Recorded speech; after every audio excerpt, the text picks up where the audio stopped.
Saan man sulok ng mundo ng Pilipinas, basta may kalamidad, nandito palagi si Mr. Malasakit, Kuya Bongo.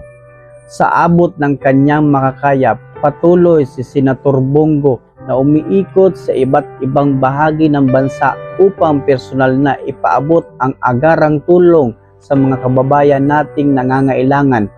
Sunog, bagyo, lindol o pagputok ng bulkan, sinisikap niya kasama ang kanyang malasakit team na maiparamdam sa bawat Pilipino na hindi sila nag-iisa sa oras ng trahedya o sakuna.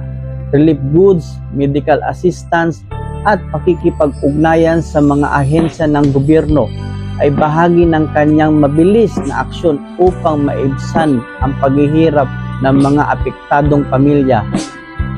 Yan si Senator Bongo, Mr. Malasakit, bisyo ang magserbisyo sa bawat Pilipino.